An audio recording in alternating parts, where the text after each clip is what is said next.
80 AD, the Roman Colosseum, 50,000 people screaming. In the center of the arena, a woman chained to a wooden structure. Naked, terrified, suddenly they release a bull. Not to kill her, for something worse.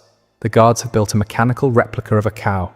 They shove the woman inside and force the bull to mount her. It's an execution, but disguised as the myth of Pasiphae, the queen who had sex with a bull. The crowd applauds, children watch, senators laugh. Welcome to Roman entertainment.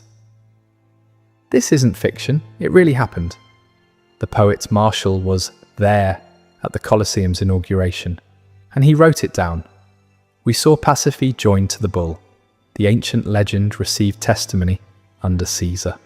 Rome, the greatest empire in history, laws, aqueducts, philosophy, and this, public rape turned into family entertainment.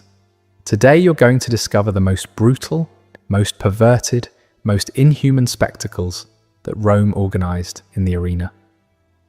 Things Hollywood would never show, that your teachers never mentioned, but that the Romans documented in detail. Because this wasn't madness, it was politics, propaganda, control, and it was completely legal. I'm Crown and Dagger, and here there's no censorship. Only the truth Rome prefers you forget. Notice how, when they talk about the Colosseum, they always mention heroic gladiators? But they never tell you this. Every week, Crown and Dagger unearths the most disturbing stories the world prefers to ignore. If you want unfiltered history, hit like and subscribe, because what comes next is much more brutal. Rome, 1st to 4th century AD, 60 million people, the largest empire in human history, and every major city had one thing in common: an arena, over 250 amphitheatres across Roman territory. The Colosseum held 50,000 spectators, and it was packed almost daily. Here's what you need to understand. This wasn't random violence. It was industrial-scale death. The historian Eutropius calculated that over 400,000 people died in Roman arenas across 4 centuries. That's an entire city, erased for entertainment.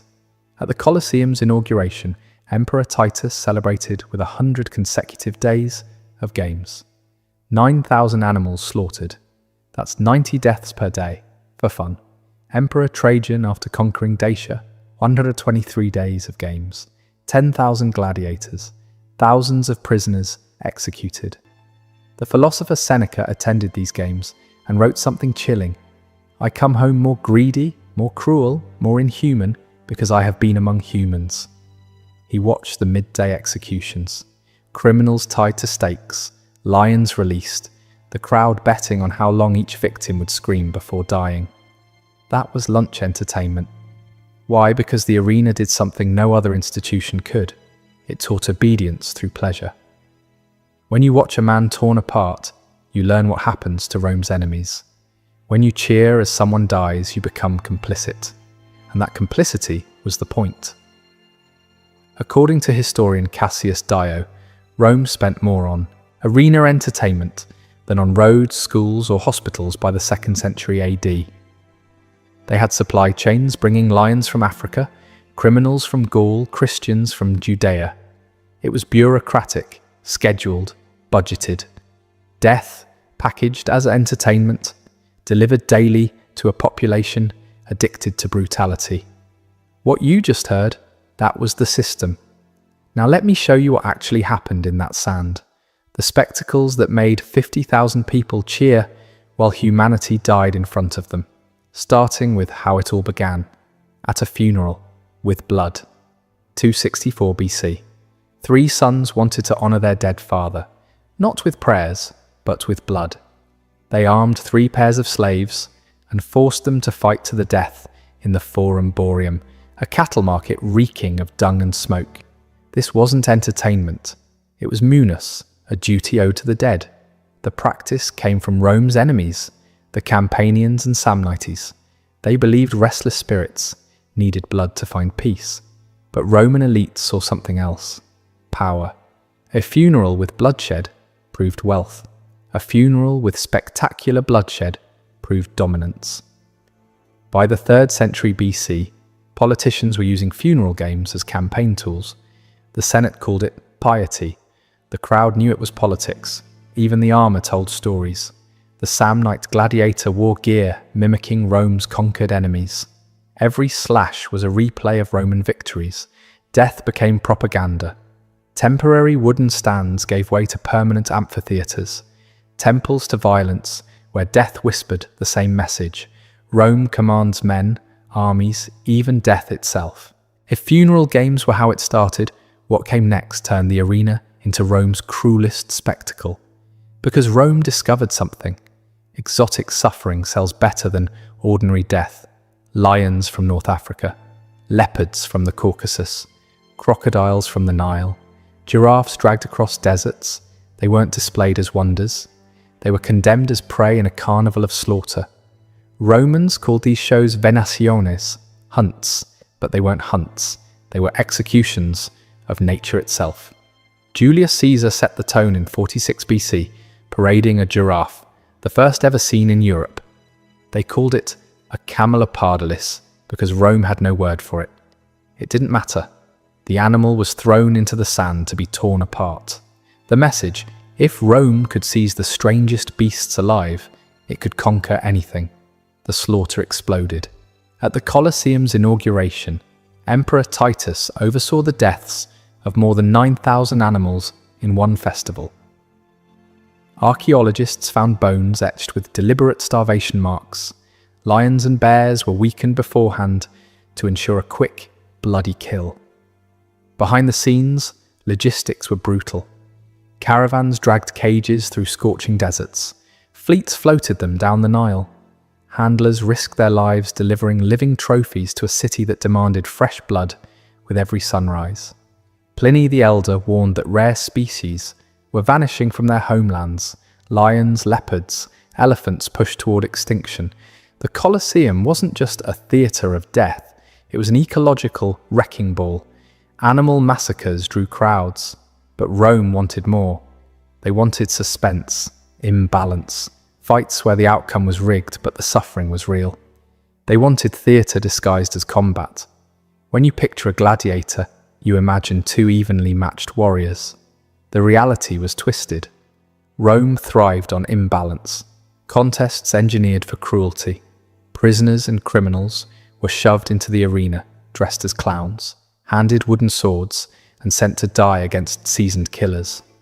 The crowd jeered as the doomed flailed and fell. Public execution disguised as sport. The weapons became characters. The retiarius fought with a fisherman's net and trident against the secutor, whose helmet was designed to deflect the net. It wasn't skill. It was suspense. Would the net ensnare or would the sword break through? Sometimes one gladiator faced multiple foes. Other times, entire units clashed, turning the arena into a swamp of blood and mangled corpses. The helmets were weapons of torment. Some narrowed vision, forcing fighters to stumble half-blind while the audience roared with laughter. Others were so heavy that raising one's head became agony. Armor wasn't protection, it was punishment. Gladiators dressed as barbarians, forced to mimic Rome's defeated enemies. Their inevitable loss reminded everyone. The empire always prevails. Mismatched combat was cruel, but it wasn't the worst, because Rome had a special category of victims. People who weren't meant to fight. They were meant to die screaming while the crowd laughed. By midday, combat gave way to theatre, with death at centre stage. Romans called it Damnatio ad Bestias, condemnation to the beasts, criminals, deserters, slaves, prisoners of war. They became unwilling actors in executions disguised as myth. Each punishment matched the crime. Thieves torn apart by wolves, arsonists burned alive, traitors thrown to lions. Every scene was a morality play, written in real blood. Lions were starved to a frenzy before release. Bears chained in pits were goaded into fury. The uncertainty, would the beast strike fast or toy with its prey, kept the stands howling for more. During Emperor Trajan's celebrations after conquering Dacia, thousands of captives were slaughtered over 123 days. It wasn't random. It was organized, paced like acts in a drama, every death crafted to keep the audience on edge. The historian Strabo recorded victims tied to stakes with wild boars released. The boars, trained to attack movement, would gore prisoners, while the crowd placed bets on how long each victim would scream. This wasn't justice. It was entertainment with a moral veneer. Pause for a second. 4 spectacles in. Thousands dead. Species extinct. Humans turned into props. And if you think this is the worst Rome did, you're wrong. Because what comes next is where execution stopped being about death and became pure, sadistic theatre. For the condemned, it wasn't enough to die. They had to perform their demise, acting out Rome's myths with their own bodies. Prisoners forced to play doomed heroes. Orpheus, the musician who tamed beasts. In myth, animals sat enchanted. In the arena, a bear was released mid-performance and mauled the singer to death. The poet Martial witnessed this. We saw Orpheus. If he delayed, the beasts would have obeyed, but he was torn apart. Another victim forced to play Daedalus, suspended on crude wings. He soared briefly before plunging to the beasts below. Martial quipped, "The man must have wished for real feathers." The most grotesque, Pasiphae and the bull. One show staged her union with a mechanical beast, followed by a mauling that blurred execution, humiliation, and pornography. Tertullian recorded that female prisoners were sometimes dressed as priestesses and violated in front of the crowd before being killed. The message? Rome owned its myths just as it owned its people. Heroes, villains, kings, queens. None were safe from being rewritten as props in a pageant of death. For spectators, sideshows. For the condemned, agonizing ends dressed in costumes. For Rome, propaganda made flesh. Everything so far happened on land, in a normal arena. But Rome wasn't satisfied. They asked, what if we flooded the arena? What if we brought the ocean to the desert and made men die at sea? Mock naval battles, Naumachiae, were spectacles on an insane scale where water itself became a weapon. Julius Caesar in 46 BC dug an enormous basin near the Tiber, filled it with water and ships. Thousands of captives shoved aboard, told to fight as rival fleets. They weren't actors. They were men condemned to die for applause. Arrows, catapults, steel. A slaughterhouse afloat. Augustus expanded it. In 2 BC, he created a basin almost 2,000 by 1,200 feet, fed by a custom aqueduct just to keep it full. 30 warships clashed, crammed with prisoners, fated never to leave alive. The message: Rome could command seas where none existed. Even nature bent to imperial whim. By 52 AD, Claudius drained Lake Fucine for another Naumachiae. When captives greeted him with "Morituri te salutant," those who are about to die salute you, history gained one of its most haunting lines. Even the Colosseum had channels to flood for naval shows, then drain for combat the next day. Cruelty became an engineering project. The arena never stopped innovating. And as the empire aged, the spectacles grew more depraved. Here's where Rome crossed every remaining line. Women forced to fight, sometimes naked, sometimes against dwarfs or animals. The satirist Juvenal mocked them, yet records prove they fought for real. Their presence blurred gender lines, but reinforced a darker truth. No one was beyond Rome's hunger for spectacle. Prisoners dressed in pitch-soaked shirts and set ablaze. Tertullian bitterly wrote they were living torches. These weren't executions. They were warnings carved into living flesh. Men and women writhing as smoke curled into the sky, while vendors hawked wine and children played nearby. Borrowed from the east, staged inside the arena. Men and women nailed to timber while the crowd ate lunch. Death wasn't quick. It took hours, sometimes days, and the audience watched it all. Emperors became gladiators. Commodus, the ultimate showman, stormed into the Colosseum dressed as Hercules, slaughtering hundreds of animals crippled beforehand. He fought gladiators too, but only with every advantage rigged. Losing was impossible. Clapping was compulsory. According to historian Cassius Dio, Commodus fought as a gladiator 735 times. Each victory cost the treasury 1,000,000 sesterces. Christians who refused to renounce their faith were thrown to lions, burned alive, or crucified as mass entertainment. Their deaths twisted into crowd-pleasing shows. These weren't executions. They were public relations campaigns against any ideology that challenged Rome's supremacy. We've covered 11 spectacles, hundreds of thousands dead. Which one was the most depraved?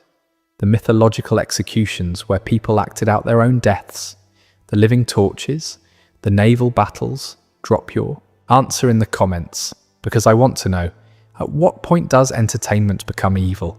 So what happened after centuries of this? By the late Empire, Rome spent more on arena games than on its military, more on spectacles than on infrastructure.